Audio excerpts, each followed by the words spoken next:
Olá, é uma honra estar aqui com vocês. Sou Alex Romeira e está no ar o AprumaCast, você no prumo das melhores informações. E eu sou o João Arthur Casado. Hoje vamos falar sobre o tema a engenharia na indústria de alimentos. E para falar sobre esse tema, temos aqui hoje o Dr. Carlos Eduardo Barão e o nosso amigo também, Jean Ferreira Fachin. Vamos começar pedindo para o Dr. Carlos, se apresenta para a gente, por favor. Bom, boa noite aí a todos, né? É um prazer estar aqui podendo participar desse evento, desse podcast e poder estar compartilhando aqui um pouquinho, né, do que a engenharia de alimentos faz, o que a gente aprende aí na nossa profissão. Então, eu me chamo Carlos Eduardo Barão, sou professor no Instituto Federal do Paraná, tenho mestrado e doutorado na parte tenho formação na engenharia de alimentos e aí mestrado e doutorado na engenharia química, na parte de desenvolvimento de processos, mas também voltados para a indústria de alimentos. Legal. Você, Jean? Boa noite, meus amigos, companheiros. Meu nome é Jean Ferreira Fachin, sou engenheiro de alimentos formado pela Universidade Estadual de Maringá no ano de 2016. Atualmente, sou gerente de produção na indústria agropratinha e estamos aqui para comentar um pouco mais da vida, da rotina, no dia a dia da indústria de alimentos. Caramba, que bacana. Mas antes da gente começar todo esse podcast, eu quero que você que está aí nos assistindo, curta aí o nosso vídeo, deixe um comentário, se inscreva aqui no nosso canal e também ative esse sininho das notificações para receber os nossos vídeos sempre em primeira mão. Tá joia? Então, João? Então tá, vamos começar com uma pergunta legal aqui. O Carlos, explica para a gente aqui o que faz um engenheiro de alimentos, né? Qual que é a importância dele na indústria? Que às vezes as pessoas não sabem nem que existe essa engenharia e ela é tão importante e está na vida de todo mundo todo dia. Eu falo, quando a gente vai comentar de engenharia de alimentos, o pessoal esquece muito a palavra engenharia na frente, né? Eles às vezes pensam que é mais algo voltado só para produção ali, cozinhar, fazer alguma coisa na área de alimentos ou em ver a embalagem, a questão nutricional, que a gente tem os respectivos profissionais para realizar essas tarefas, né? Mas ali na engenharia de alimentos, o principal foco acaba sendo essa produção de alimentos assim voltado mais à parte industrial. Ter toda a parte de dimensionamento de equipamentos, de ver como cada processo vai atuar, de ver as tecnologias que estão presentes, ver qual é a melhor tecnologia para determinado produto, qual que é a embalagem mais adequada, quais os ingredientes que vão proporcionar uma melhor característica para aquele alimento.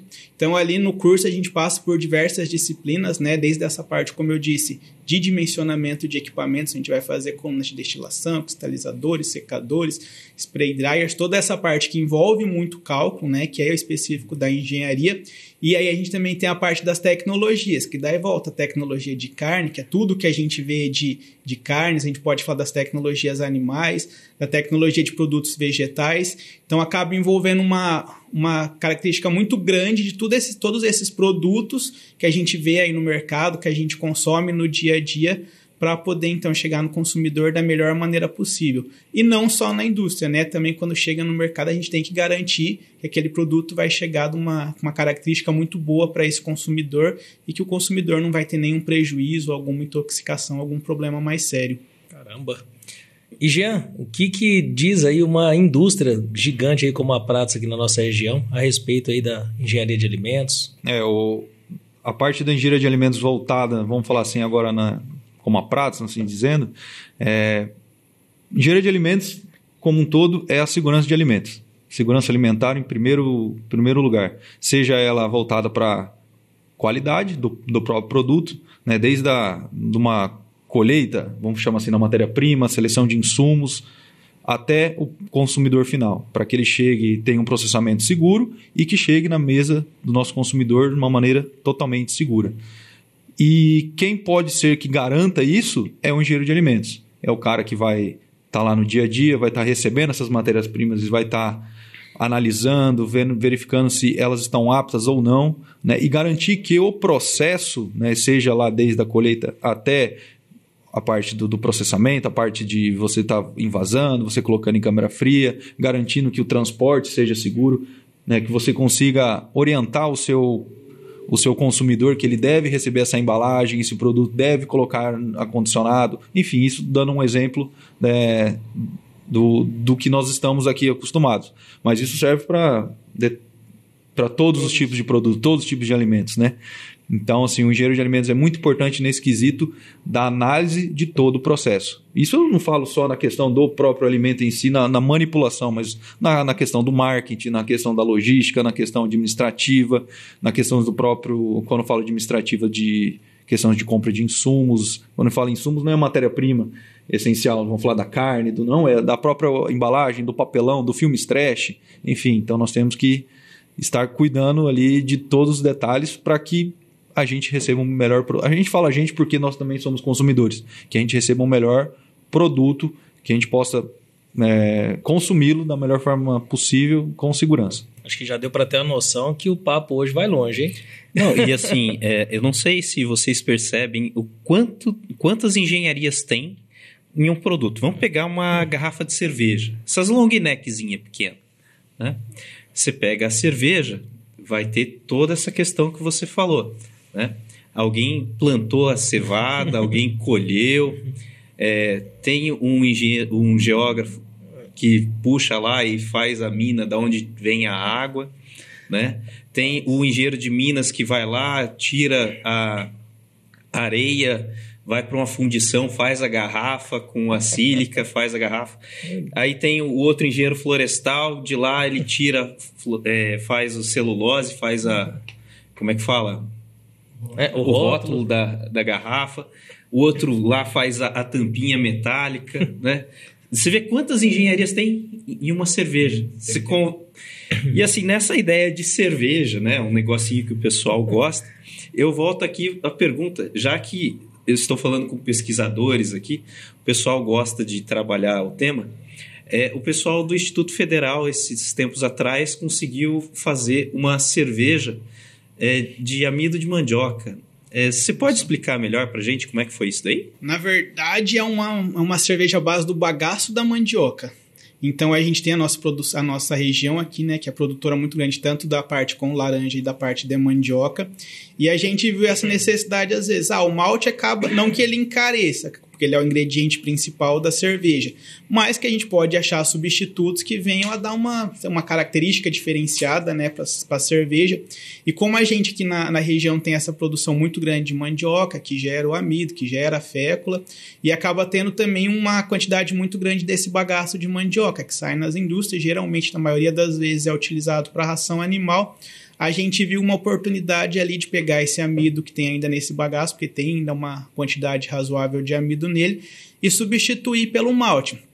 Então, a gente fez toda a produção da cerveja e acabou substituindo assim, como a gente faz, né, tudo à base da pesquisa, 25%, 50% e 75% em relação ao malte. Foi possível obter as cervejas, o único problema é que a de 50% e a de 75% acaba ficando já muito viscoso, mais firme, né? Até por causa do próprio amido. Então, a gente parou nessas de 25% de substituição. Ficou uma cerveja com um paladar muito agradável, assim, bem suave, não ficou aquela cerveja com gosto muito forte. Com um teor alcoólico até razoável de 11%, ali um pouquinho mais que o normal ali vendido, mas daí a gente viu uma possível fonte, né? Tanto que hoje a gente faz vários produtos à base desse bagaço de mandioca para reaproveitar, tanto o bagaço da mandioca quanto da laranja, porque uma das tendências principais, né, da alimentação que a gente tem estudado é essa questão da sustentabilidade. Então, quando a gente consegue pegar um resíduo e utilizar ele como produto, como ingrediente principal, tanto a indústria sai ganhando, né, porque é uma coisa que realmente era descartado, quanto o meio ambiente também ganha. E aí, dessa cerveja, a gente acabou gerando uma patente, que hoje é depósito do INPI, e aí a gente tem essa patente aí no nosso nome, que ainda não foi registrado, mas já foi depositado. E tem uma procura muito grande, né? Vamos dizer, acaba que a gente ficou bem conhecido pela essa questão da cerveja. Todo mundo que vai visitar o Instituto quer conhecer e quer tomar essa cerveja. Mas dá para ver paixão no olho deles, hein? E pegando esse gancho, eu queria já comentar aqui já com o Jean direto. O que fez, Jean, você escolher engenharia? Eu estou falando isso porque boa parte do nosso público é acadêmico ou muitas vezes pessoas que estão interessadas na engenharia ou nas engenharias no geral e pode cair de gaiato aqui nesse vídeo e seria muito importante para eles sentirem, né, se tem alguma conexão. Então, assim, queria saber realmente da história de vocês, o que fez vocês escolherem, né? Eu vou começar aqui com o Jean, depois eu gostaria de ouvir também o Carlos aí, para que a gente tenha uma visão melhor aí pro pessoal. Bom, como nós temos aqui um doutor, né, um professor, eu acredito que lá na época de ensino fundamental, ensino médio, que é onde, vamos chamar assim, os nossos jovens estão ainda tentando entender o que eles querem, nada melhor como um professor para poder guiá-los. E eu tive isso durante o ensino médio. No meu ensino fundamental, a gente ainda é muito novo, né, muito, vamos falar assim, inexperiente, mas quando a gente vai avançando um pouco, amadurecendo um pouco, nós vamos escolhendo alguns caminhos. E a parte da química, a parte da física, da matemática me agradou. E eu não sabia, então, em qual... Eu falei, eu vou para a área da engenharia. Pensei na agronomia, pensei na civil. E, de primeira mão, eu pensei na engenharia química. Fiquei, né, tendencioso, dei uma lida bastante sobre os assuntos. E, na época, havia aberto na UEM, se eu não me engano, em Umuarama, engenharia de alimentos também. E um professor meu da química, que era a matéria que eu mais me interessava, ele comentou. E ele me deu uma aula sobre engenharia de alimentos, falando que, queira ou não, a engenharia química também ela é tem um leque enorme. Ela também participa muito, que seja da engenharia de alimentos, mas a engenharia de alimentos muito focada nessa área, né, na parte de alimentos, assim dizendo. E eu me interessei bastante, acabei fazendo vestibular, passei na época lá na UEM, acabei cursando e foi um curso que eu gostei demais de fazer e estamos aí, atuando ainda na área. Carlos. O meu, na verdade, assim, né? Como eu não tinha noção nenhuma, acho que aqui de Paranavaí, porque depois foi vindo uma leva, né? Acho que eu fui um dos primeiros aqui que começou a fazer quando saiu na UEM. Não tinha a menor ideia, não sabia o que fazer, fiz biologia, fiz medicina veterinária, mas daí chegou aquela coisa, meu tio e minha prima, que meu tio queria que minha prima fizesse, ela não queria fazer, queriam convencer alguém da família. Aí você fala, não, faz, porque daí é aquele pensamento, comida nunca vai faltar, comida nunca vai ter gente que não vai precisar querer comer. Então, comida sempre vão buscar, vão querer, vão atrás. Então, passar fome você não vai, emprego você vai sempre ter. Aí comecei, fiz o primeiro ano, vinha todo final de semana para Paranavaí falando que eu ia desistir, por causa que é a questão da engenharia que trava um pouquinho ali, mas que dá toda essa experiência pra gente. Mas depois segui firme e aí foi seguindo aí. No terceiro ano, daí fazendo alguns estágios, eu vi, não, eu quero fazer mestrado e doutorado mesmo para ir para a área acadêmica, porque a área da pesquisa, de poder desenvolver coisas novas, me chama muita atenção. Aí foi seguindo o caminho. Isso aí que eu falo, João. A gente traz realmente dois profissionais totalmente distintos, né? E é muito bacana que você que está nos assistindo não fique nessa expectativa de já definir sua vida antes de escolher, né? Porque a gente experiencia tantas coisas, né? Durante a faculdade, durante a universidade. E aí nós temos um que vem aqui para a área, né, da indústria, nós temos um que já define aí estudar mais a área a fundo. Então, assim, tem muitas possibilidades, então pode ficar tranquilo, você vai encontrar o seu caminho e vai se divertir muito aí na profissão.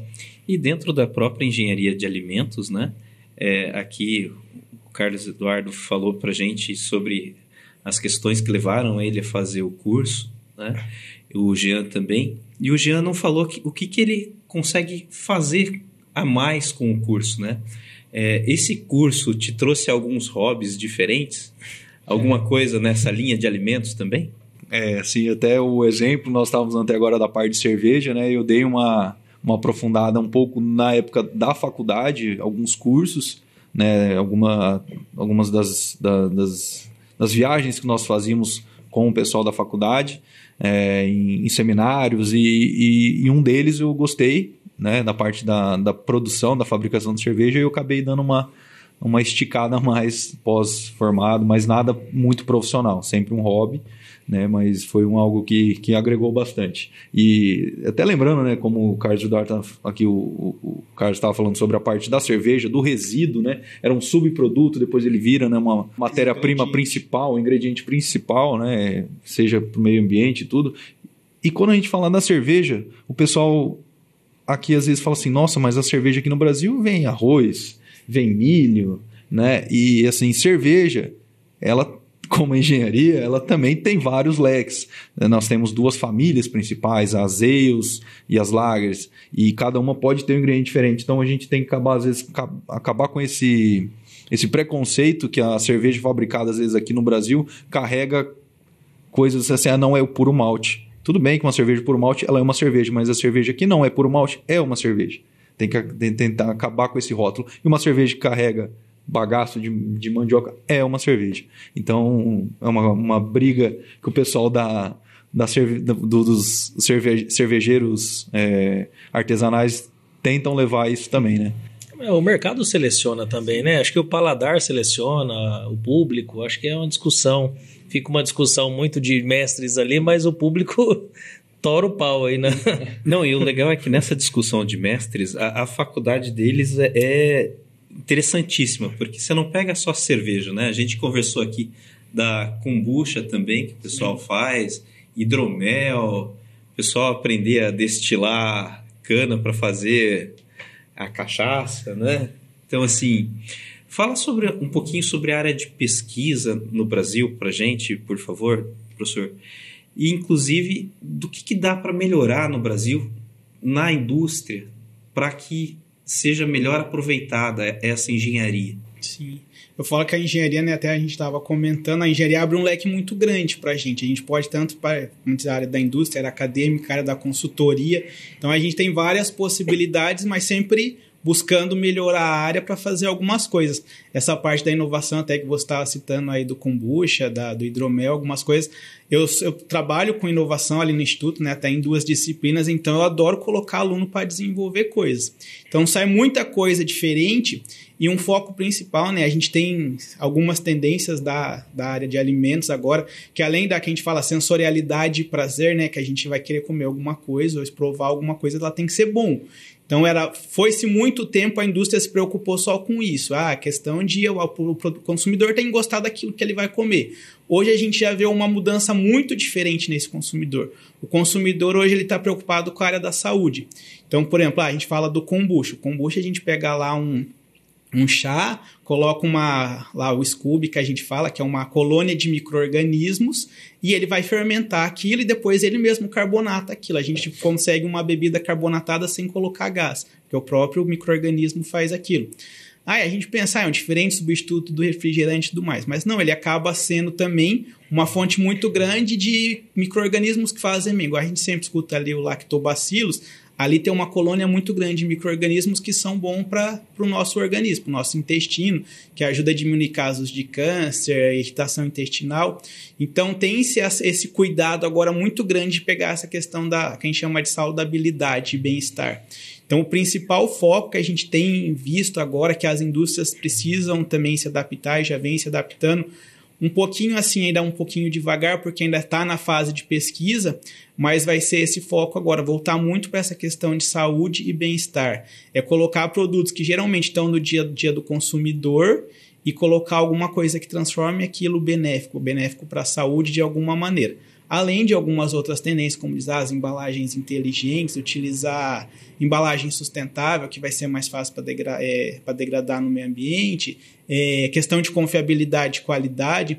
Então, a gente está muito focado nessas, a gente fala que são 5 tendências, né, para a área de alimentos nesses próximos 10 anos, mas o principal, que até então era a questão do prazer de você comer aquilo, hoje já tem que juntar. A indústria precisa se preocupar, tem que ser gostoso para você provar, mas também tem que trazer algum benefício para a sua saúde e também para o meio ambiente, para a gente fechar toda a cadeia, né, ali para mostrar que aquilo lá fazendo bem. E de alguma maneira tem que ver isso. Já se tem muitas coisas, mas a gente ainda está bem focado nessa parte dessa questão de pesquisa e trazer bem-estar.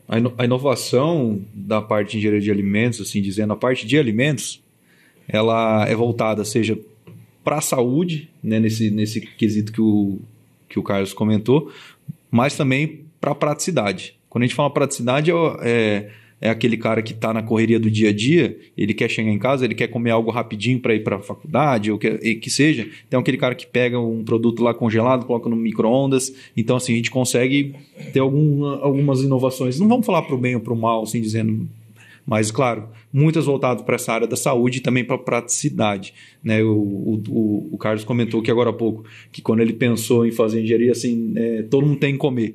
E um dos exemplos que eu sempre levo, o cara tá lá na Lua, ele tem que né, não falo na Lua em si, mas ele está lá em viagem para a Lua, está lá apertadinho, pressurizado dentro de uma nave e ele tem que comer. Ele vai comer como? Ele vai ficar quanto tempo lá dentro? Como que vai fazer um alimento durar por tanto tempo numa pressão daquela? Sim. Enfim, então tem que botar numa pasta que ele vai misturar com água, vai sair.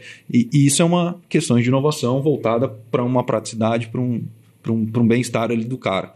Mas voltados para a saúde, acho que isso está crescendo muito, né? A gente vê, às vezes, as pessoas gastando um pouquinho a mais para ter uma qualidade de vida um pouco melhor. E claro que tem aquelas pessoas que às vezes eu já gosto aqui mesmo, já me arrebento, vou para cima, mas estou com o meu produto que eu gosto e não estou nem aí com a saúde. E a gente, né, como engenheiro, a gente tenta pregar essa questão da melhoria do bem-estar. Com certeza. A gente sabe que a área acadêmica tem bastante estudos, né? E puxando um gancho aqui, essa questão realmente da parte da indústria, eu queria que a gente comentasse um pouco mais a respeito da questão dos alimentos em si mesmo. Por exemplo, como que eu consigo fazer esse alimento durar para ele chegar na mesa do cliente ali com segurança, né? E eu falo assim, um leigo que não é engenheiro de alimento, ele muitas vezes até ouve muita coisa, demoniza muito alguns alimentos, porque tem um conservante tal, tem não sei o que Y e tal. Então, eu acho que seria legal, né? Porque às vezes todo mundo está assistindo, não vai ter essa pegada tanto de alimentos, mas seria legal ter uma visão assim mais geral a respeito disso. Se vocês puderem explicar um pouquinho como que é visto isso dentro da indústria, como que é visto isso academicamente também, acho que seria bem legal. Tem alguns processos que você pode garantir, como a adição de algum conservante, com algum ingrediente que pode dar uma vida longa a esse produto, né, para garantir uma vida de prateleira maior e trazer segurança, dependendo faz bem ou não para a saúde. Claro que cada ingrediente, em quantidades adequadas, né, isso pode te garantir. E também há uma outra área que é uma área voltada só ao processo. O que seria isso? Uma pasteurização, uma esterilização, um invase asséptico, né? O que seria essas? São meios físicos, né, como pasteurização e esterilização, são meios por temperatura, processos térmicos que te garantem que esse alimento vai ter vamos falar assim, vai matar todos aqueles micro-organismos que estão lá presentes. Mas a pasteurização não mata 100%, mas você tem como manter a cadeia de frio. Então, você produziu esse suco, esse alimento, você colocou ele numa embalagem, deixou ele numa câmara fria, foi transportado resfriado, colocou lá na gôndola do mercado, ali na padaria, na geladeirinha, o cara vai comprar, vai levar para casa, vai colocar na geladeira. Então, assim, são algumas coisas que você consegue garantir só por processo. Tá? Então, acredito que esses estudos não só voltados para a área de ingredientes, o que substituir, o que tirar, eu vou tirar mais um pouquinho desse para ganhar um dinheirinho, não, vou colocar mais para garantir mais vida longa mesmo, ou só por partes de processos físicos, até mesmo químicos, nas partes de limpeza de produtos de máquina, né? Enfim, então a gente consegue ganhar algumas shelf lives, algumas durabilidade do produto com segurança, não só com ingredientes, mas também com processos físicos. Eu até ia comentar que o suco que a gente produz aqui, ele é pasteurizado, né? Pasteurizado. E eu falo isso porque assim, a pessoa pega aquele suco de laranja, ele põe no copo e deixa lá, pouco tempo estraga. Como que seria esse processo de pasteurização, assim, no geral? O processo de pasteurização, eu sempre dou um exemplo, ele é totalmente diferente da esterilização. A esterilização é quando você pega e mata 100%. Para isso você tem que exigir muita temperatura, você tem que dar um trato legal nesse seu produto. A pasteurização, ela já é um pouco mais sutil, ela não vai atacar com uma temperatura muito alta. Então por que não esteriliza? Porque você vai acabar com alguns componentes e você vai estragar. Você vai queimar o seu produto, vai tirar as características organolépticas dele. Então, vamos dar um exemplo do suco. Você vai tomar um suco com gosto de queimado. Então não vai ter vitamina C, enfim. A pasteurização não. Então ela consegue matar uma certa quantidade, né, de micro-organismos e fala assim, vamos colocar os 90%. Os outros 10%, o que a gente faz com eles? Eles vão estar inativados, porque eles sofreram um processo, e como que eles vão voltar, né? Como que eles vão voltar à atividade?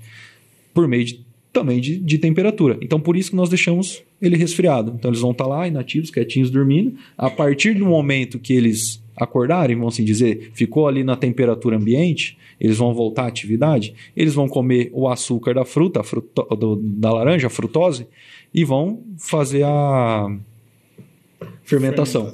É onde o suco vai estragar, e é aí que vai fazer mal para a coisa. Então não é o micro-organismo, é o que ele faz, o que ele vai gerar que vai fazer o mal, não ele essencialmente. E aí tem um cuidado também, né? Cuidar da família que vai receber o produto, de manter realmente tudo dentro dos padrões, né? Perfeito. E aí eu falo que é o legal que a gente só descobre, é o legal da engenharia, né? Porque ela dá toda essa formação pra gente saber exatamente, por exemplo, como vai atuar um pasteurizador. Quando eu tava falando de projetar equipamento, a gente tem que saber, não é a nossa área, mas a gente sabe de fazer toda a parte de dimensionamento de equipamento, de saber como vai atuar uma câmara fria, de como que ela vai estar ali diminuindo aquela contaminação ou melhorando na característica de algum produto. Então a gente tem que ter todo esse conhecimento para então poder, a hora que chega na indústria ou que chega na hora de estudos, poder aplicar. Igual a gente fala, pasteurização. O pasteurizador ele tem todo um mecanismo de funcionamento, de troca de... Ali passo gelado, passo quente, tem essa troca de calor. Então ele tem que ter a gente tem que ter todo esse cuidado e saber como chegar nisso, né? Saber colocar e saber dimensionar para determinado tipo de indústria, para determinado tipo. E é bem aquilo, para cada produto é uma coisa diferente. Não é assim, a pasteurização é a mesma coisa para todo mundo. O funcionamento em si mas ela acaba tendo características diferenciadas para cada tipo de produto, até porque senão a gente acaba descaracterizando aquele produto. E hoje, daí agora voltando, que é a área que eu me empolgo, na área da pesquisa, a gente fala muito de pasteurização, refrigeração, que são os principais alternativas, né, que a gente tem de conservação para a área de alimentos hoje. E aí também voltando mais para a engenharia, hoje a gente já tem algumas tecnologias que a gente chama de tecnologias emergentes, que eu falo assim, eu trabalhando, eu preciso do engenheiro elétrico trabalhando junto comigo. Porque, por exemplo, hoje eu trabalho com ultrassom. Ultrassom para a área tanto para a área de extração que a gente pode fazer, mas para a área de preservação de alimentos. Então a gente já conseguiu, por exemplo, fazer testes dele ser não substituto, a gente nunca fala como substituto, mas como uma alternativa à pasteurização em sucos com extratos de amêndoa. A gente conseguiu alternativas como a pasteurização para isso daí. Aí eu tenho, por exemplo, tecnologias de aquecimento ômico, que é o que a gente vai começar a trabalhar. Então, junto com o engenheiro elétrico, eu projeto um aquecedor ômico e esse aquecimento gerado por esse equipamento também consegue ser substituto à pasteurização alternativa. A gente tem que sempre falar alternativas à pasteurização. Aí eu falo de campo elétrico pulsado. Também preciso de outras engenharias onde gera um campo elétrico ali, ele acaba também sendo uma outra alternativa. Então, por isso que a gente fala cada vez mais essa questão da gente ter esse conhecimento, essa parte da engenharia acaba contribuindo. Ainda são estudos que a gente faz em escala laboratorial, no máximo uma planta piloto, mas que a gente sabe que a partir do momento que a gente comprovar e que a gente chegar e mostrar mesmo que pode ser uma alternativa, uma substituição, a indústria vai ver o quanto mais é vantajoso, porque daí a gente envolve os cálculos. A gente fez um cálculo de pasteurização e um cálculo, por exemplo, do que aquecimento ômico gasta de energia. O aquecimento ômico economiza muito mais. E aí é junto com os alunos da elétrica. E essa interdisciplinariedade, essa questão das engenharias estarem trabalhando junto, acaba sendo muito interessante, porque a gente consegue, que é isso, né? A gente está aqui para evoluir, melhorar, aperfeiçoar o que a gente já tem. Então, só que um sozinho às vezes não sabe, igual eu não sei projetar esse equipamento, eu sei como que vai atuar essa tecnologia no alimento, mas eu preciso de alguém ali do meu lado para conseguir me ajudar a projetar ele. Então a gente tem tudo isso de novo até agora. Essas possíveis alternativas, elas podem influenciar no tempo de duração desse alimento também? Muito. Tanto que o primeiro teste que a gente fez, por exemplo, do aquecimento ômico, que é um aquecedor com 2 placas, o tempo que ele leva para chegar na temperatura desejada de pasteurização, que a gente faz como se fosse uma pasteurização mesmo, é muito mais rápido do que, por exemplo, um pasteurizador. Então, a energia que ele gasta e o tempo que ele chega nesse processo acaba sendo muito menor, que acaba daí sendo também vantajoso para a indústria, porque a gente também quer fazer tudo o mais rápido possível, né? O menor preço e o mais rápido possível. Até mesmo o que você utiliza, por exemplo, num pasteurizador, você precisa de um vapor, você precisa de água gelada, você precisa fazer uma limpeza, colocar uma soda para, né, fazer uma troca de produto, enfim, ao determinado tempo. Então, na hora que você começa a entrar numa seara dessa, você só tem, vamos falar assim, uma energia elétrica. Você não precisa algo a mais, não tem 300 válvulas, ar pneumático atuando, é algo muito mais, vamos falar assim, simples e vantajoso, que vai fazer a mesma coisa, podendo ser até melhor. Né? Quando você fala do vapor, o pessoal não lembra que tem que ter uma caldeira, que é um engenheiro mecânico também, tem que ter madeira ou cavaco, sei lá, às vezes até biodigestor e outras coisas. Né? Mas eu vou pedir para você explicar para a gente, Jean, um pouquinho sobre o dia a dia de um engenheiro de segurança, um engenheiro de alimentos dentro da indústria, né? E como que ele hoje, o engenheiro de alimentos, ele é bem valorizado, não é bem valorizado? Como que funciona o dia a dia? Se isso daí, para a pessoa que quer ingressar no mercado de trabalho, escolher o curso que está fazendo, igual você falou que gostava de matemática, de química, de física, às vezes escolher a engenharia de alimentos. Vamos falar a princípio no nosso dia a dia, nossa rotina, né? Ela é como disse, um leque muito grande vamos falar de alimentos, mas também um leque muito grande de atuação dentro da indústria. Temos várias frentes. Podemos atuar na área de qualidade.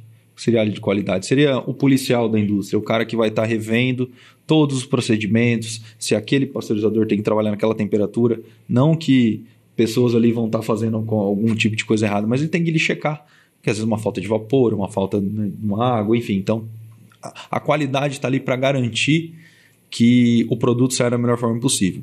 Temos para a área de produção em si, que é o cara que vai coordenar a produção, né, fazer toda essa questão de gestão de pessoas. A gente se torna um psicólogo também, com certeza, a gente se lida com muitas pessoas, né? Garantir que você consiga, a partir de toda uma programação, essa programação seja executada. Você pode também atuar na área da própria manutenção.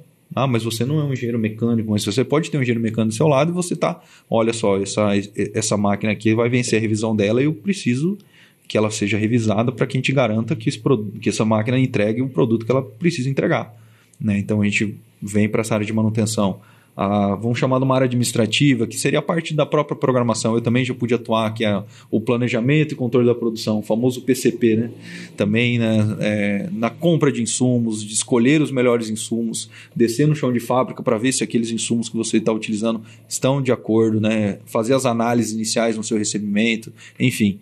Então, é uma área muito grande, dá para atuar em determinadas... Eu já atuei na área da qualidade, já atuei na área da administração, vamos chamar na parte de programação, e hoje que é a área que eu mais gosto, que lido melhor com pessoas, que é na área da produção em si.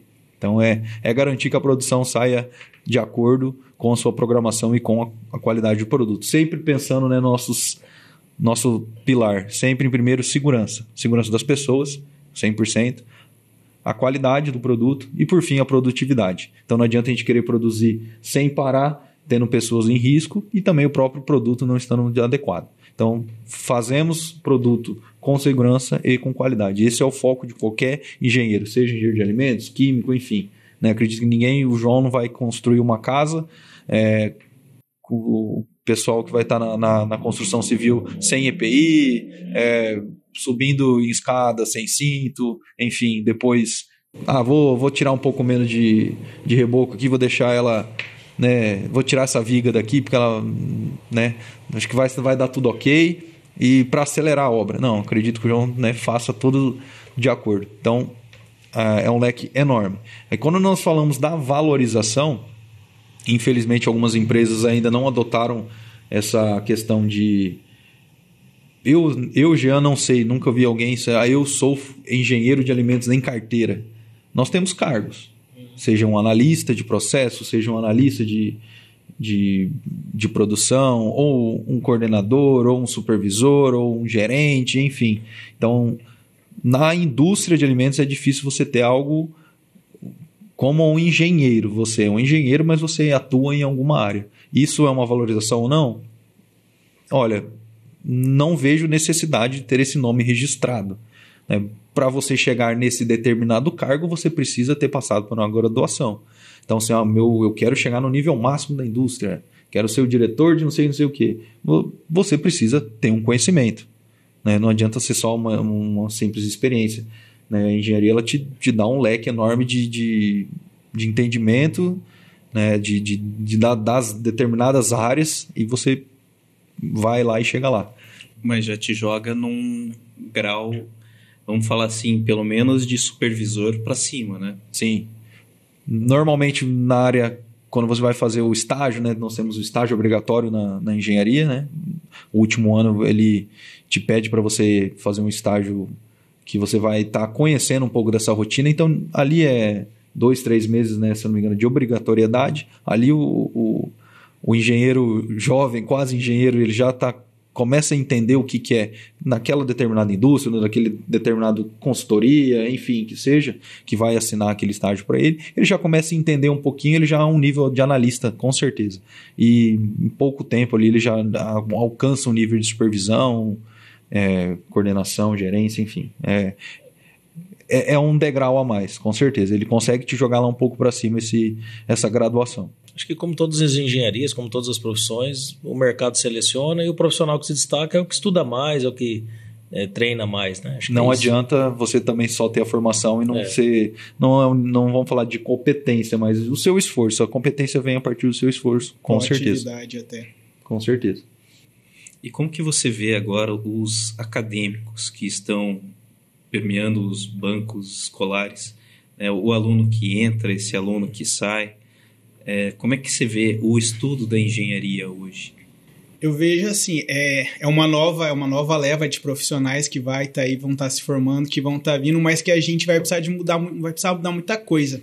Esse pessoal hoje, eles têm uma informação muito fácil, que era o que a gente não tinha. A gente tinha que, às vezes, pesquisar, fazer, correr atrás de um monte de coisa. Então, hoje, eles têm essa informação muito fácil, mas, às vezes, eles ainda não sabem como procurar, ou como pesquisar, ou como aplicar da melhor maneira possível. Eu acho que o papel da gente, principalmente na academia, é mostrar como é a melhor maneira para você aplicar todo esse conhecimento que tem à sua disposição. É igual eu falo, tem alguns outros, a gente vê alguns professores, docentes, que, às vezes, por exemplo, são contra a inteligência artificial. Mas não tem como a gente ir mais contra uma tecnologia que está aí, que está ali para te auxiliar, que para você poder melhorar ou para você poder até fazer um serviço mais rápido. Agora eu vou precisar ensinar eles a usar essa tecnologia da melhor maneira possível. E como eu disse, como eu estava falando dos equipamentos, tem o pasteurizador e o refrigerador, os alunos vão aprender como usar isso.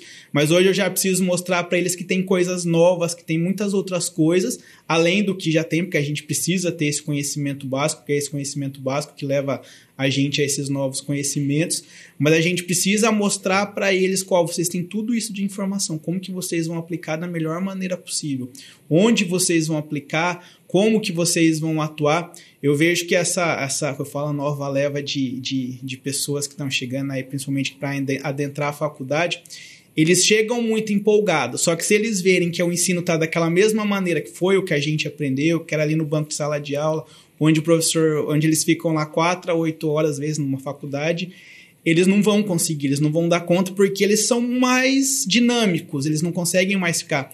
Então, o professor tem que se mudar ou se modificar, técnicas de ensino têm que ser melhoradas e aplicar coisas dinâmicas, coisas para mostrar. Tanto que eu trabalho com a disciplina de inovação, eu falo os conceitos de inovação, eu trabalho com design thinking, eu trabalho com os conceitos utilizados, com tudo. Só que o meu foco principal com os alunos vamos desenvolver produto e tecnologia. Então, a maioria das minhas aulas é os meus alunos em laboratório desenvolvendo produto ou mexendo com novas tecnologias, como eles mexendo com ultrassom, mexendo com aquecimento ômico, desenvolvendo sorvete, igual esse dia desenvolveram sorvete à base de flor, a base da primavera. Tinha a primavera lá fora, eles pegaram flor, desenvolveram um sorvete de massa, ficou bom. Pegamos subproduto da indústria e vamos desenvolver, por exemplo, o cookie com bagaço de mandioca ou de laranja. Esses dias eu tinha farinha de inseto lá, que a gente também está trabalhando com inseto agora, e eu coloco eles para desenvolverem produtos. Eles começarem já a colocar a mão na massa. Ter o conhecimento teórico como base, mas ser uma coisa mais dinâmica, porque senão eles não se interessam. Então eu falo que a gente vai precisar, está começando esse movimento, vai precisar começar a se rever toda essa questão do ensino, e eu acho que é mostrar, a tecnologia está aí, a gente está evoluindo, então vamos usar a tecnologia da melhor maneira possível para poder evoluir mais ainda no que a gente já tem. Não ficar sempre no basicão. Eu chego lá, dou 4 horas sem parar, daí daqui um mês eu dou uma prova, vou avaliar. Não, vamos fazer coisa dinâmica. E aí eu vejo que tem uma aceitação muito maior. E aí e eu falo que até pra gente é interessante, porque eles daí com esse conhecimento, a gente vai pegando algumas ideias que eles vão falando, e falando, nossa, eu não pensaria nisso, eu não colocaria isso, a gente fez aula de cocriação, eles vão fazer isso basicão. Não, eles foram lá e fizeram coisa que nem eu e a outra professora imaginavam na parte de desenvolvimento de produtos. Então tem muita coisa, porque eles têm essa informação à disposição e às vezes sabem usar melhor que a gente, né? Essa questão de aula invertida, acho que está entrando com força no ensino da engenharia, né? Sim.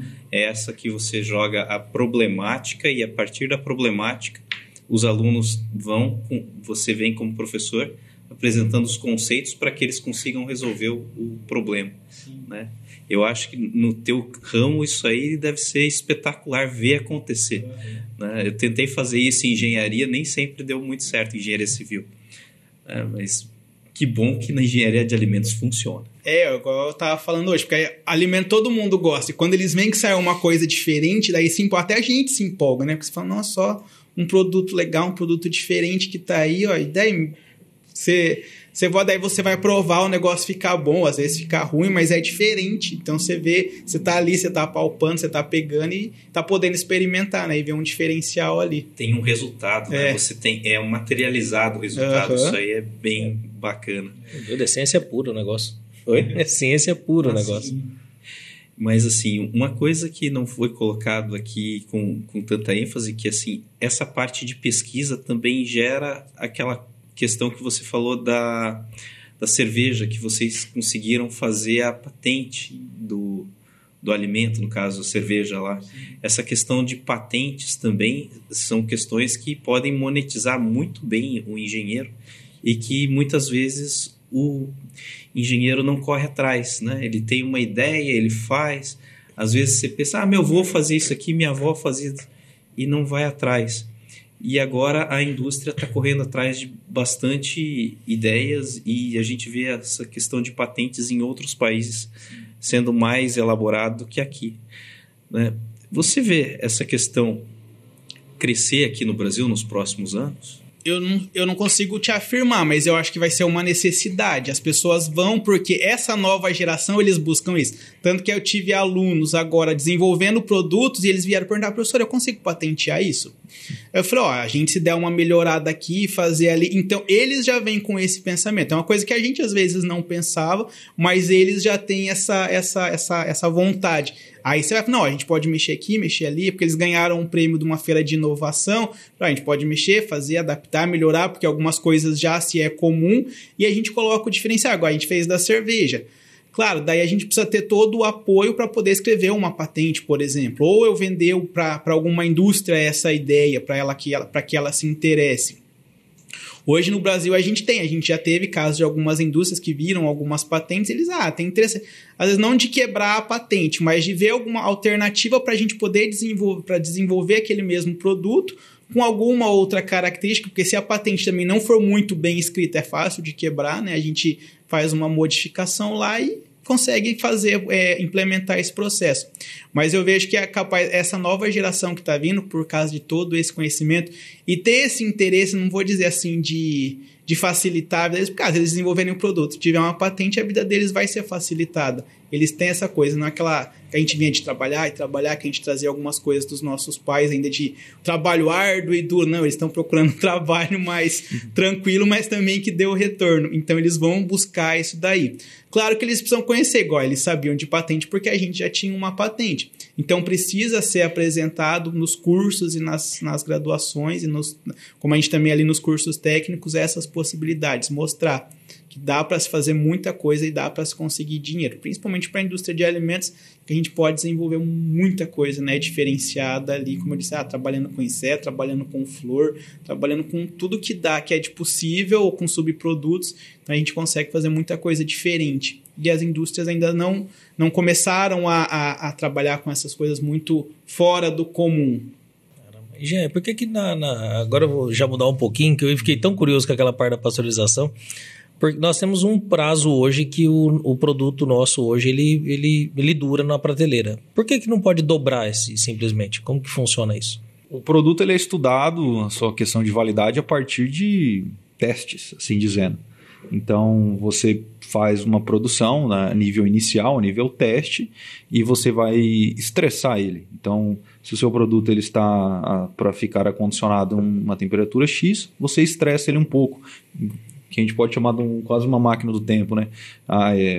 Hoje ele aqui normal, ele duraria a cada 1 minuto, a cada 1 hora é 1 hora, a nível de estresse, a cada 1 hora equivale a 1 dia, assim dizendo. E também você deixar ele ali quietinho, verificando esse tempo como correria normalmente. Então você não lança um produto hoje e amanhã ele já está no mercado. Você tem que ter todo um estudo de shelf life, a vida do produto, né? E então o que vai garantir é que esse número exato de 10 dias, 1 semana, 20 dias, 60, 30, 40, eu não vou dobrar por esse meio desse teste. Então você vai condicionar, eu acho que para o meu café em pó, de um determinado 30 dias, eu vou lá e tiro uma amostra e vejo a umidade dele. Se a umidade dele está fora do padrão, eu já estou colocando muita, vamos dizer, uma atividade de água, vou estar dando condições para que micro-organismos comecem a consumir esse café, ele não vai estar mais apto a ser consumido, né? O suco de laranja. A partir de um determinado tempo, a vitamina C acaba se oxidando. Então, você perde a qualidade do produto. Então, são algumas maneiras que você consegue fazer testes. Isso nós estamos falando de dobrar numa mesma condição. Não estou trocando nenhum processo. Então, a gente busca, a partir de novos processos, garantir que essas variáveis continuem intactas.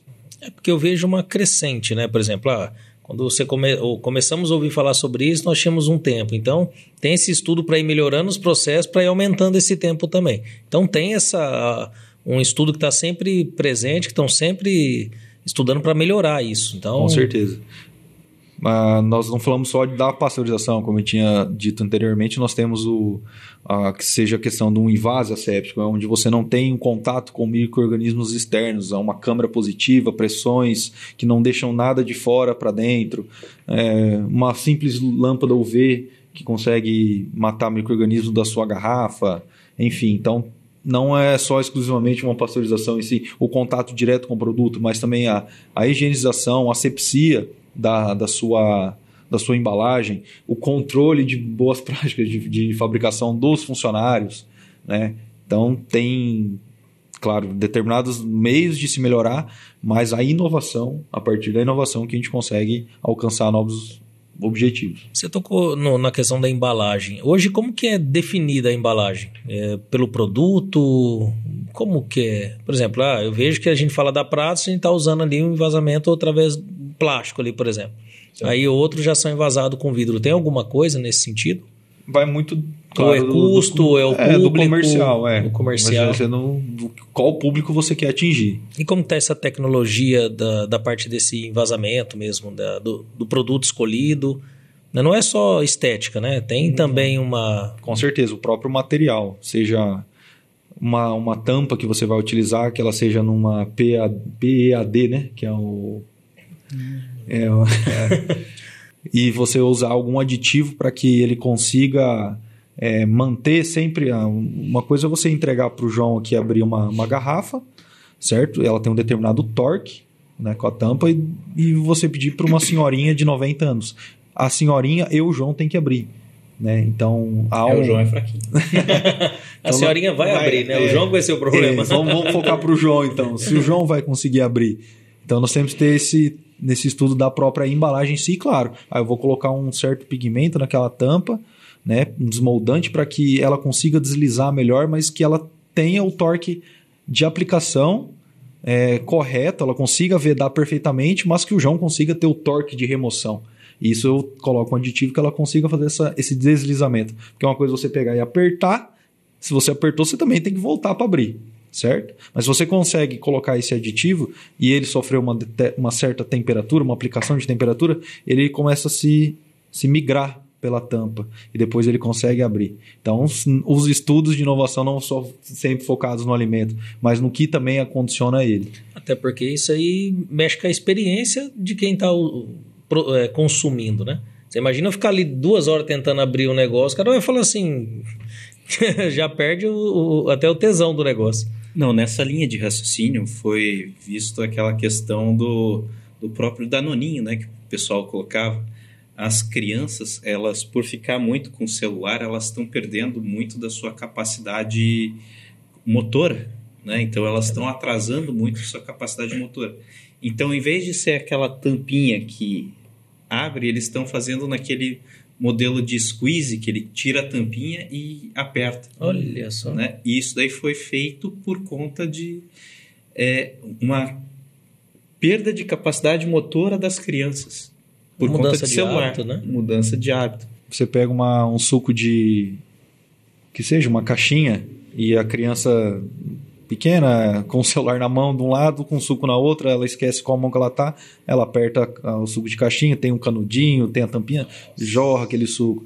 Então, esse foi um exemplo que a Danone criou. E tem muitos, que seja o leite, seja o suquinho, enfim, whey protein, tem N que agora estão vindo nessas embalagens de cartonado, as tampas, seja não utilizando canudo, mas tampa, numa selagem perfeita, numa condição asséptica, que quando você faz o giro da rosca, né?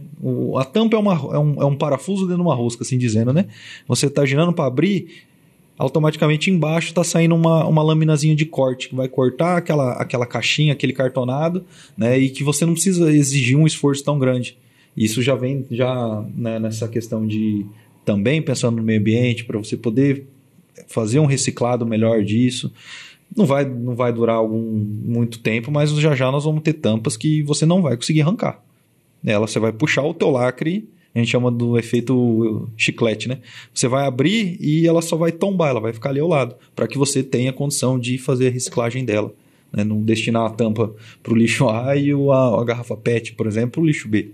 Isso já está na Europa, já é algo verdadeiro e logo nós vamos ter que se acostumar aqui no Brasil. Falo logo o consumidor, mas com certeza a indústria.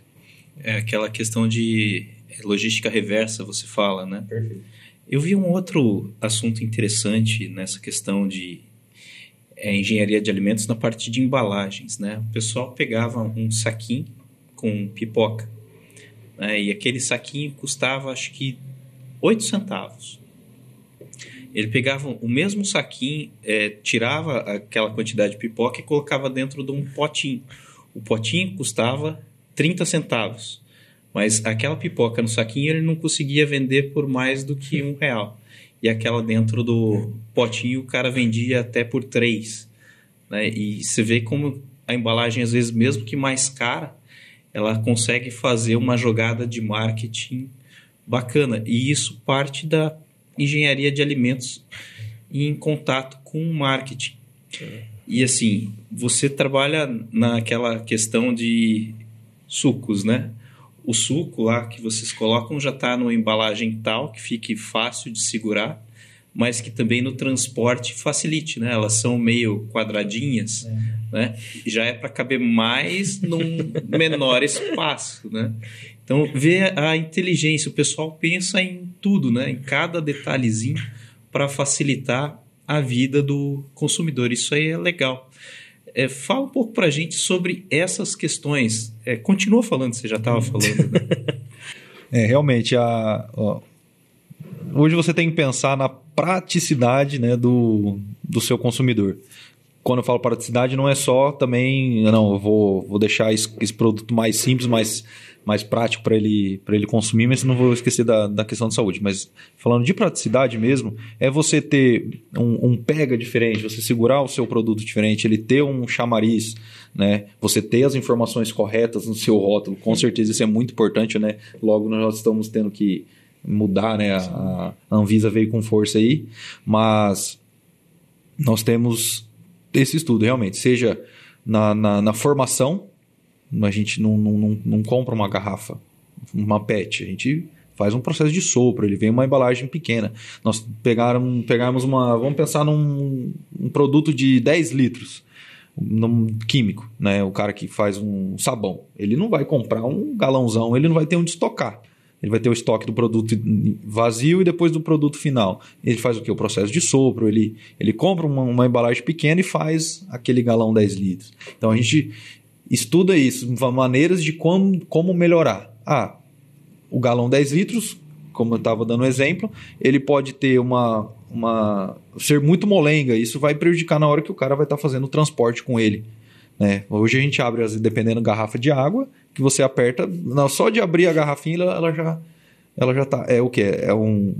É uma condição que aquela empresa tirou um pouco de gramatura de resina para custo, vamos assim dizer. Ou também a nível ambiental, também não vou gastar, né? Não vou gastar muito. Mas você se sente confortável pegar uma garrafinha de água, só de abrir a garrafa, aquele oxigênio, que seja um nitrogênio que estava ali dentro, se dissipa e ela fica molenga. Não, então às vezes eu prefiro até colocar um pouquinho mais de gramatura naquela que tenha mais resistência, eu consiga colocar na mesma, uma criança pega e ela não se perca na mão, né?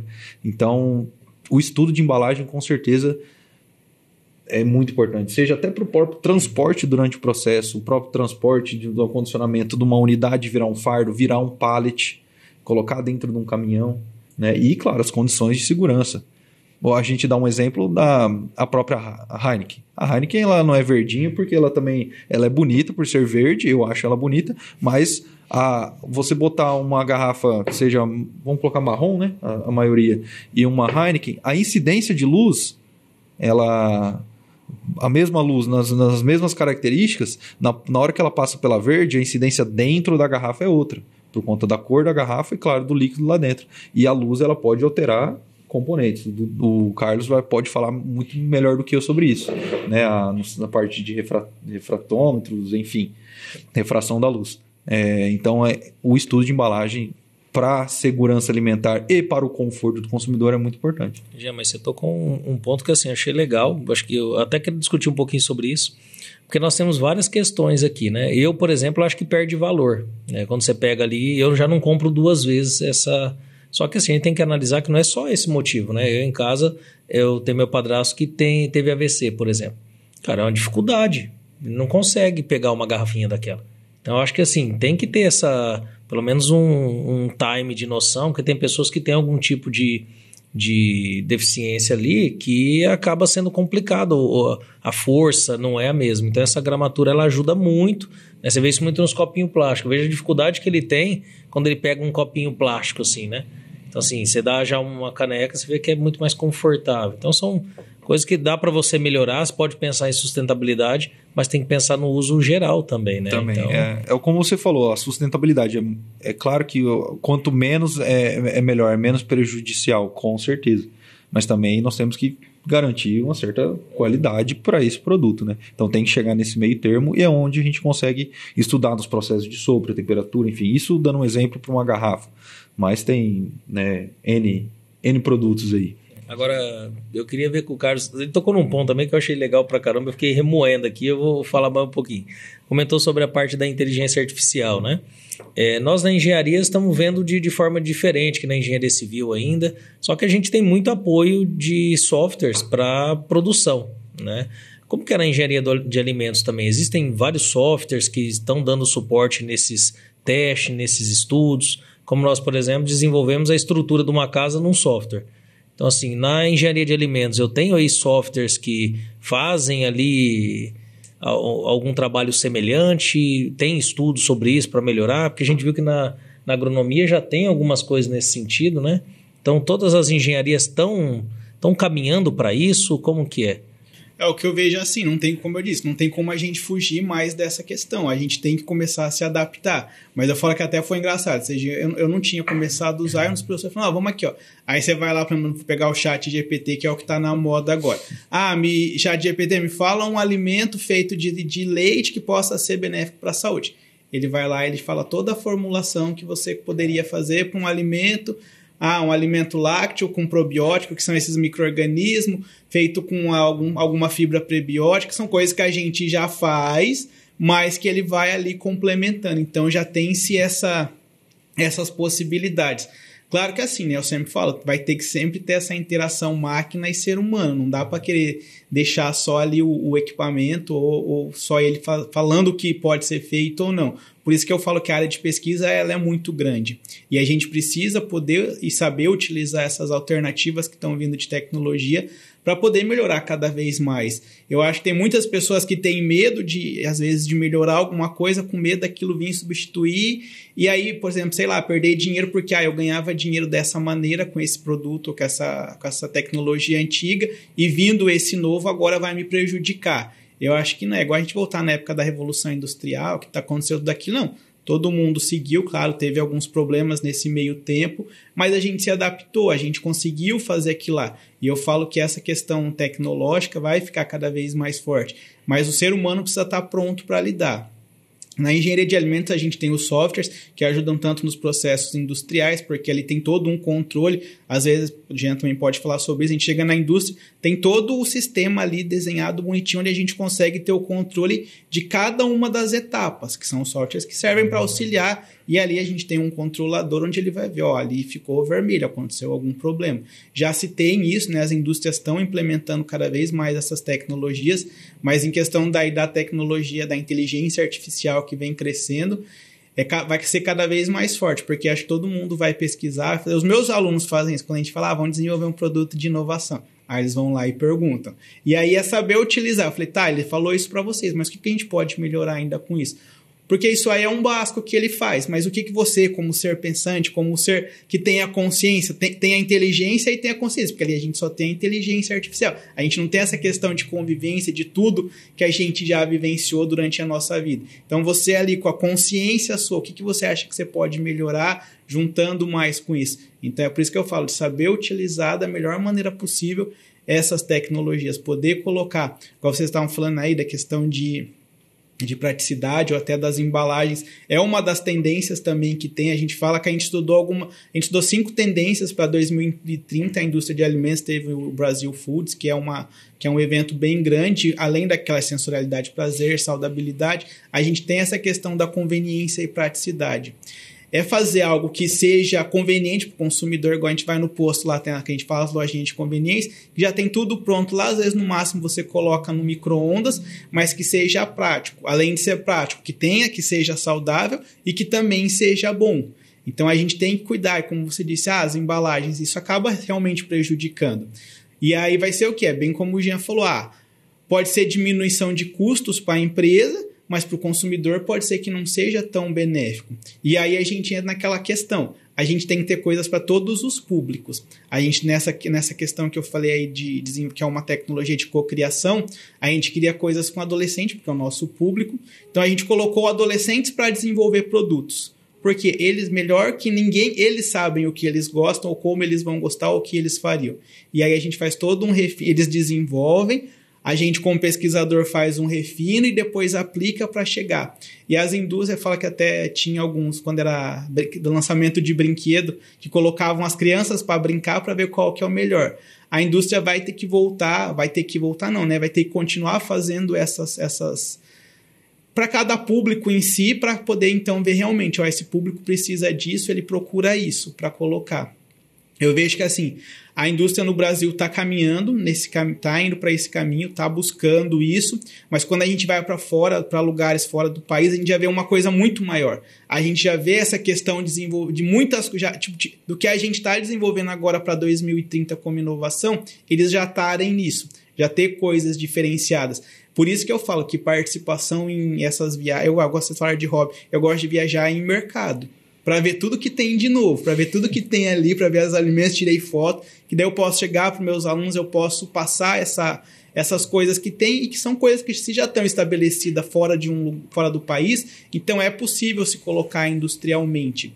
Eu tive projetos que eu desenvolvi que dentro do país não chamou atenção, que eu achava que era a maior novidade. Cheguei nos Estados Unidos, já tinha, e uma empresa na Finlândia entrou em contato comigo porque viu o meu artigo e queria saber se eu podia disponibilizar para eles. Mas aqui não teve esse interesse.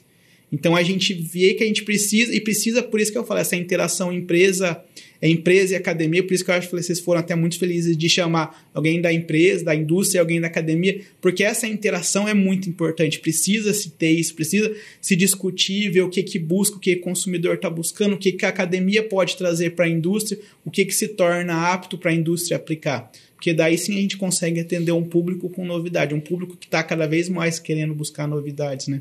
Eu achei que a gente ia ter que separar os dois, mas foi tranquilo. Não, tranquilo. Mas uma pergunta importante, continuando essa sua linha de raciocínio, o Brasil ele é forte no agro, né? Vamos colocar assim. E dentro dessa linha, qual que você vê que são as tendências para a indústria de alimentos nos próximos anos? Pode ser na nossa região ou no Brasil como um todo. Eu falo assim, o Brasil é agro porque ele tem uma variedade muito grande de coisas. Ele tem muita coisa, se produz muita coisa em grande quantidade e coisas diferenciadas. Mas eu ainda vejo que está no básico. Depois daquele processamento, tem muitas coisas novas, mas ainda tem muita coisa básica e dá para se desenvolver coisas muito maiores. Claro que depende toda uma legislação. Por exemplo, uma coisa que me chamou a atenção fora, que aqui a gente não vai ter tão cedo, era chegar, por exemplo, nos Estados Unidos, no mercado tem lá vendendo, como a gente tem o extrato de amêndoa, extrato de arroz, lá tinha o extrato de maconha, que você compra no mercado e pode consumir normalmente. Então, o que? Já tem uma resolução, uma legislação que permite isso, que é mundial, que com certeza foi visto que não tem problema para a saúde, que pode trazer benefícios. Então, a gente, claro, por isso que eu falo, vai ter os órgãos governamentais vão ter que se reunir e daí até para poder oferecer essas possibilidades para a indústria. Porque se uma pessoa de uma indústria fizer isso hoje, ele vai preso. Então, precisa ter toda uma mudança. E eu falo, isso chama muito a atenção. Então, são muitas coisas que não vai depender só da indústria. Vai depender de mudança de legislação, de tornar as coisas mais fáceis. Claro, que sejam boas para o consumidor, como a gente estava falando da embalagem. O que me chamou mais atenção, que a gente fala, a questão de rotulagem essa semana vai modificar, vai ter que ter mais informações, acho que no dia 9, para o consumidor saber o que ele está consumindo. Mas, por exemplo, eu sei que para a indústria foi prejudicial, porque quando eu fui comprar o ovo de Páscoa, estava lá com a lupinha falando, esse produto contém alto teor de açúcares. Então já é um susto para o consumidor, porque ele sabe que tem, mas quando tem lá ainda uma embalagem muito maior falando aquilo, para a indústria, para o consumidor é bom, mas para a indústria acaba não sendo tão interessante, porque o consumidor, igual eu que conheço, que sei, eu me assustei na hora que eu vi aquilo, porque ainda estava começando a legislação de rotulagem, essa nova legislação de rotulagem, então assusta. É a mesma questão quando a gente trata de transgênicos, a gente sabe, 100% praticamente da soja do Brasil é transgênica. E tudo que vai ser produzido com soja tem que ter aquele Tzinho lá. E quando você faz pergunta para as pessoas, a maioria não sabe o que é ou não tem informação. E aí o que ele vai pensar? Não vou consumir porque eu não sei o que é. Prejudica a indústria, às vezes a própria pessoa não consome porque não sabe. Então tudo que vai se ter de novo, que vai se buscar de novo, vai ter que ter essa conversa muito grande assim, com as indústrias, com os empresários, com os órgãos governamentais, com quem faz essas legislações, porque a possibilidade de produtos e de alimentos e de coisas para ser explorado no Brasil, a gente tem esse potencial. Mas ainda o que trava muito, eu acredito, é essa questão de regulamentação. Não é nem de muito, mas é mais regulamentar para poder tornar aquilo, para uma hora que uma empresa estiver fazendo, não, isso aqui está regulamentado, então não precisa ir lá e multar o empresário ou multar a indústria para fazer. Mas a quantidade de coisa que dá para ser feita é muito grande. Tem hora que parece que é até uma máfia que não quer que o negócio expanda, né? Ou que tem medo, né? Não sei, às vezes eu fazendo alguma coisa eu prejudico alguém, e daí é aquele medo, né? De, às vezes, sair do basicão, né? Sair lá, como diz, dos tempos feudais e começar a fazer uma coisa para melhorar não só quem tá ali, aquele grupo pequeno de pessoas, mas um grupo grande de pessoas.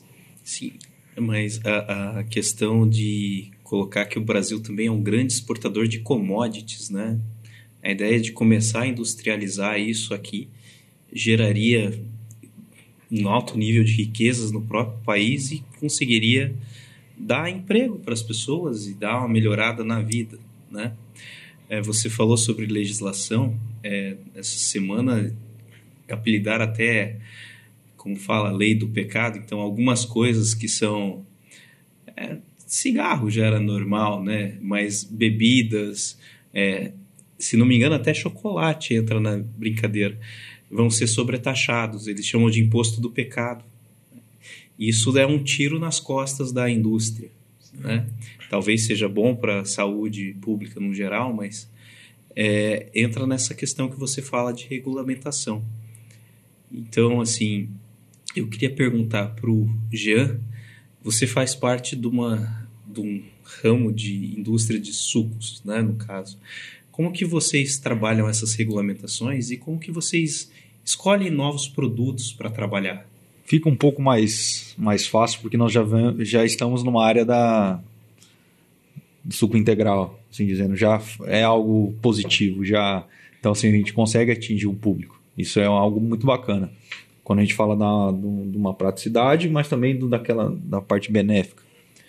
Só que a questão desse estudo de novos produtos, né? Você colocar um produto novo no mercado, ele te gera um transtorno, com certeza, porque você tem que fazer vários testes, várias formulações, enfim. Mas também vale muito da aceitação do mercado. Também você ir num restaurante que tem um cardápio com 90 opções e você vai no que tem 10, às vezes o que tem 10 te agrada mais fácil. Você já consegue ver aquilo que você precisa e o cara, se consegue se organizar melhor, ele vai ter todos os ingredientes ali fácil, não vai ter aquele mundaréu. Então, assim,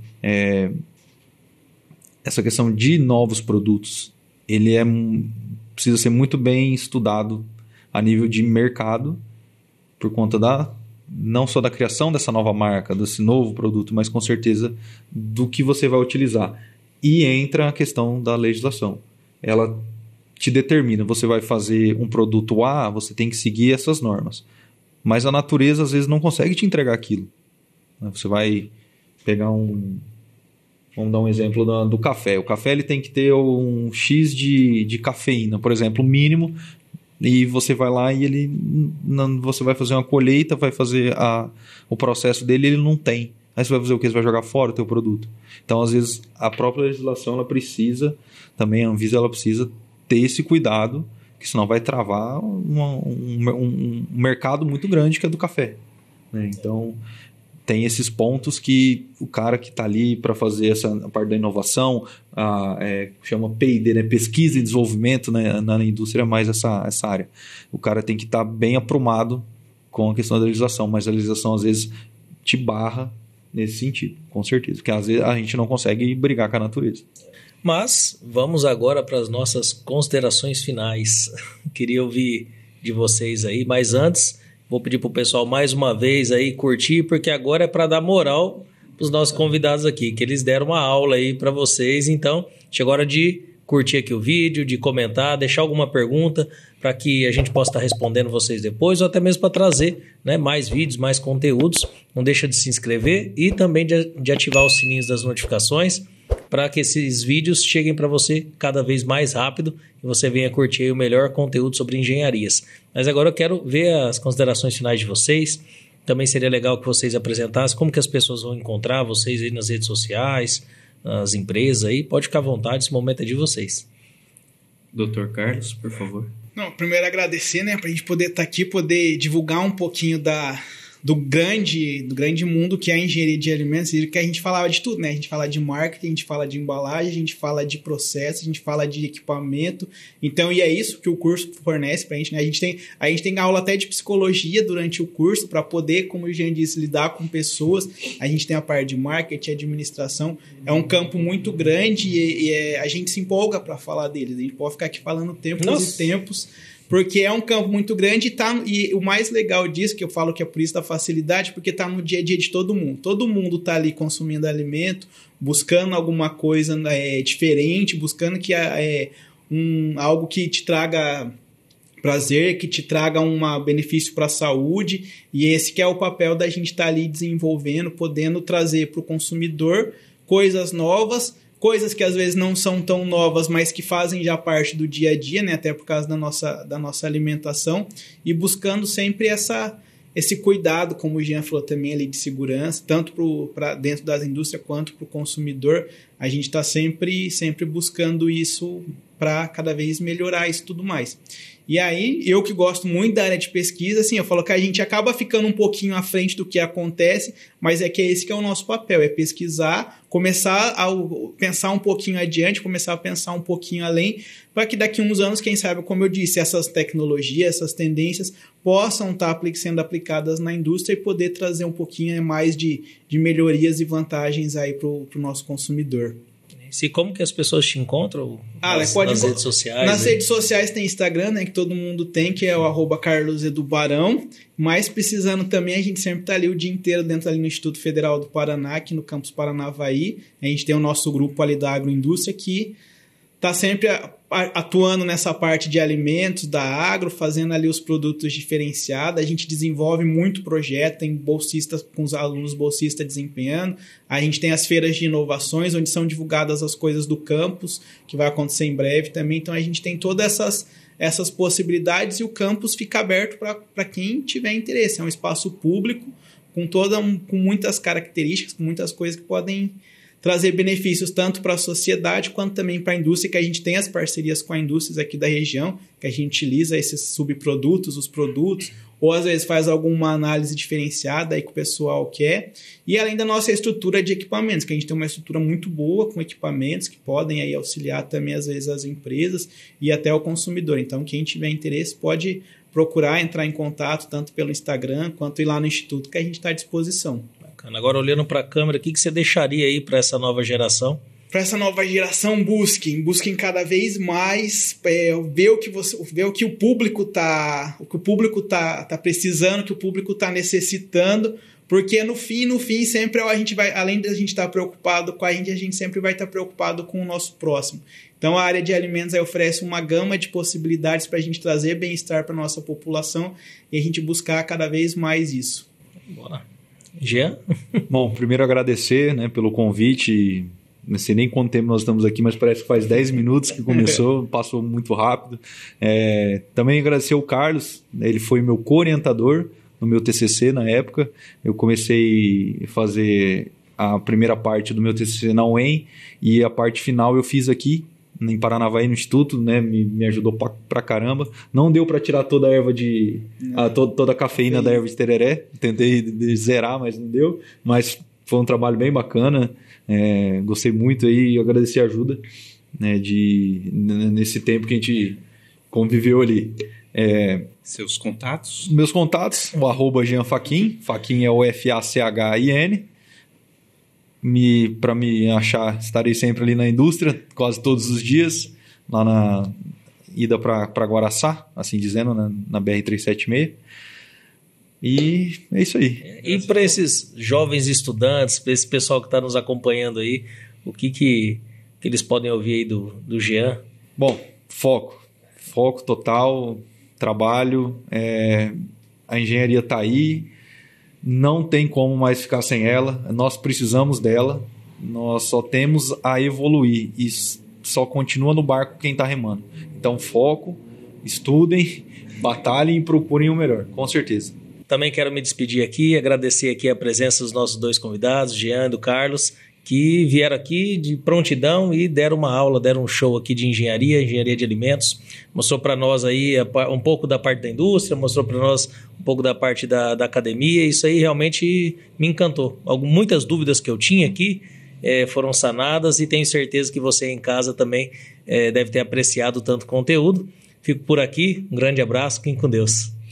E eu aqui agradeço o Dr. Carlos Eduardo Barão, nosso amigo Jean Ferreira Faquin, né, que estiveram conosco aqui hoje, deram uma aula para a gente, explicando que o profissional de engenharia de alimentos é um profissional completo, que entende de administração, de produção, de cadeia produtiva, de química, física, tudo. Né? Tem que ser muito bom para conseguir terminar o curso de engenharia de alimentos. Então aqui fica meu agradecimento aos dois e eu peço a você que esteve com a gente até agora que fique mais um pouquinho e assista as palavras do presidente do CREA. Obrigado.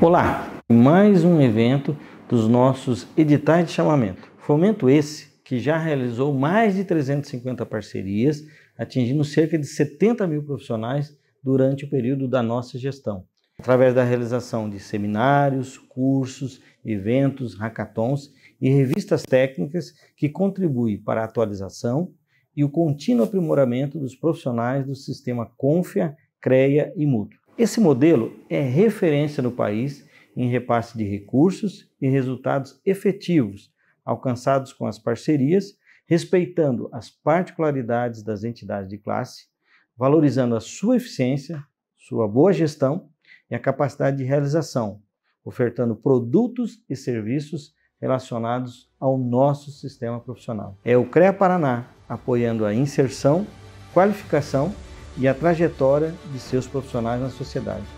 Conheça outras iniciativas como essa em nosso site.